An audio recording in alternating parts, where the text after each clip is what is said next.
প্রত্যেক খ্রিস্টীয় বিশ্বাসীদেরকে জানাই সকলকে জয় যিশু, আর সঙ্গে সঙ্গে সকলকে জানাই শুভ সকাল। এই শুভ সকালে কেন আমরা ঈশ্বরকে ধন্যবাদ দেব? কেননা ঈশ্বরই একমাত্র ধন্যবাদ পাবার যোগ্য, আর তিনি আমাদেরকে সেই যোগ্যও করেছেন। আর দেখুন, আজকের এই সুন্দর সকালটি অনেক মানুষ আজকে তাদের জীবনে তারা দেখতে পায়, কিন্তু হ্যাঁ, আজকে আমরা এই সুন্দর একটা সকাল আমরা দেখতে পেয়েছি, আর সেটা আমাদের ইচ্ছাতে নয়, আমাদের ক্ষমতা দ্বারা নয়, আমাদের শক্তি দ্বারা নয়। আমরা সম্পূর্ণ পেয়েছি সেই ঈশ্বরের দয়াতে। আর সেই জন্যই সেই মহান ঈশ্বরকে ধন্যবাদ দেওয়া খুব দরকার রয়েছে। আর সত্যি এই শুভ সকালে ঈশ্বরকে ধন্যবাদ জানাই। আর আজকে এই শুভ সকালে যে ঈশ্বরের যে উত্তম বাক্য, ঈশ্বরের যে মহান বাক্য, আর সেটি নিয়ে আপনাদের সঙ্গে আলোচনা করার জন্য এসেছি, বা আপনাদের কাছে উপস্থিত হয়েছে সেই ঈশ্বরের বাক্য নিয়ে। আর আমরা অনেক অনেক খ্রিস্ট বিশ্বাসীরা রয়েছি, যারা আমরা খ্রিস্টের পথে আমরা যারা চলেছি। আর সত্যি আমরা যে এই খ্রিস্টের পথে চলেছি, আমাদের এই যে একটা জার্নি, আর সত্যি এই জার্নিতে আমাদের অনেক কিছু জিনিস আমাদের রয়েছে, যেগুলো জানতে আমরা অনেক সময় অনেক স্কিপ করে আমরা চলে যাই। আর সেই জার্নিতে আমাদের অনেক কিছু পিছনে রয়ে যায়, যেগুলো আমরা অনেক কিছু না মেনে চলে যাই, বা অনেক কিছু না জেনে আমরা সেই জীবন পথে আমরা দৈনন্দিনভাবে এগিয়ে চলেছি। কিন্তু না, আপনার এই স্কিপ হয়ে যাওয়া, এই ফেরিয়ে যাওয়া, এই ভুলটি আপনাকে সেই দ্বিতীয় আগমনে অনেক সমস্যায় ফেলতে পারে। তাই আসুন, সেই সমস্যায় পড়ার আগে আমাদের জেনে নেওয়া খুব দরকার রয়েছে। আর সেই জন্য বলতে চাই যে আপনি কি জানেন যে ঈশ্বর আপনার জীবনে কোন কোন জিনিসগুলি তিনি ঘৃণা করেন? আপনি তো চলছেন সেই খ্রিস্টের পথে, আপনি শুধু যেগুলো খুব নর্মাল, আর সেগুলো আপনি খুব জানেন ভালোভাবে। কিন্তু সত্যি ঈশ্বর যেগুলো ঘৃণা করেন, ঈশ্বর যেগুলো বলেছেন তার বাক্যেতে, সেটি কি আপনি জানেন? চলুন তাহলে এই শুভ সকালে আমরা জেনে নিই, এই শুভ সকালে আমরা শুনে নিই। আর যদি আমরা সেই বাইবেল থেকে যদি আমরা দেখি, সেই হিতোপদেশ তার 6 অধ্যায় 16 থেকে 20 পদে আমরা দেখতে পাই যে ঈশ্বর কোন কোন জিনিসগুলি ঘৃণা করেন।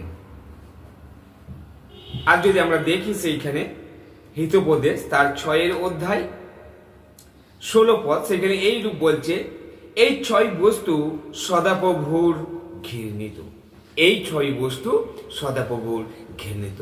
কোন 6 বস্তু সদাপ্রভুর ঘৃণিত? চলুন তাহলে দেখি। সেইখানে বলে, এমনকি শক্ত বস্তু তাহার প্রাণের ঘৃণাস্পদ, উদ্ধৃত দৃষ্টি।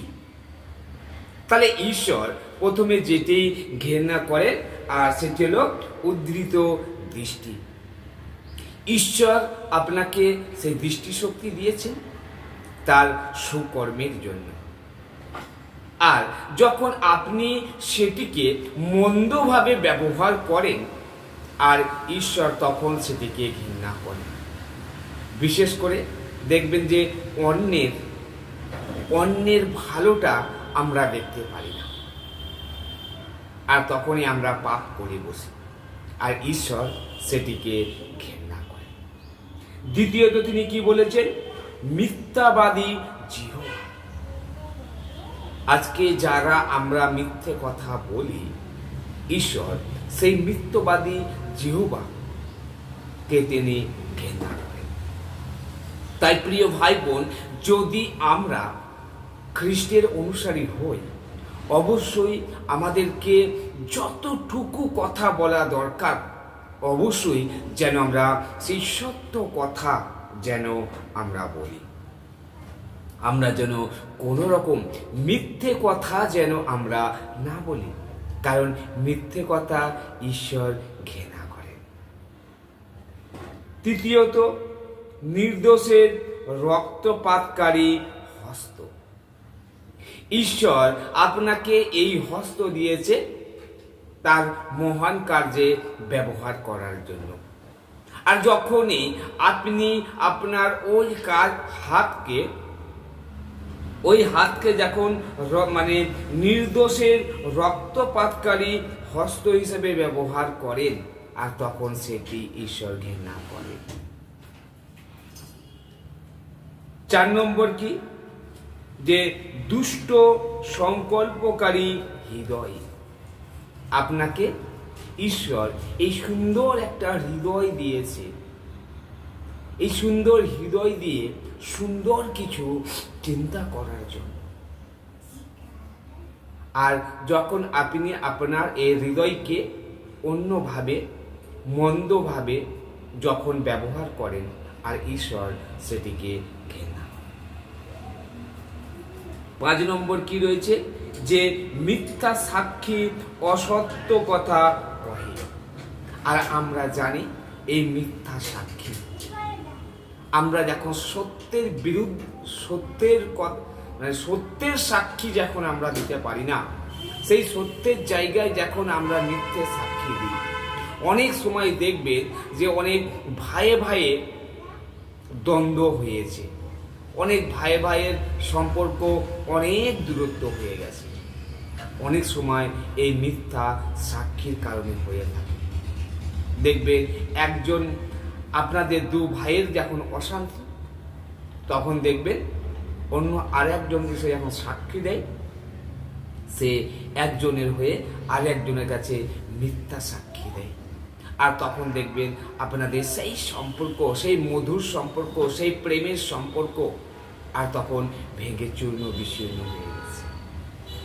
আর তাই ঈশ্বর সেই জিনিসটিকে ঘৃণা করেন। কেননা আমাদের ঈশ্বর, আপনার ঈশ্বর, তিনি হলেন প্রেমময়, আর তিনি প্রেম শেখান। তিনি মিথ্যা সাক্ষী দিতে তিনি শেখান না। ও যে ভাতৃগণের মধ্যে বিবাদ খুলিয়া দেয়, বাইবেল পরিষ্কারভাবে বলেছে। তাই প্রিয় ভাই বোন, আজকে আমরা এইখানে যে 6টি বিষয় আমরা দেখলাম, আমরা যেন এই 6টি বিষয় যেন আমরা সঠিকভাবে যেন আমরা ব্যবহার করি। আমাদের দৃষ্টিকে, আমাদের হস্তকে, আমাদের হৃদয়কে, আমাদের কথাকে আমরা যেন সঠিকভাবে যেন ব্যবহার করি। তাহলে ঈশ্বর আমাদেরকে আশীর্বাদ করবে।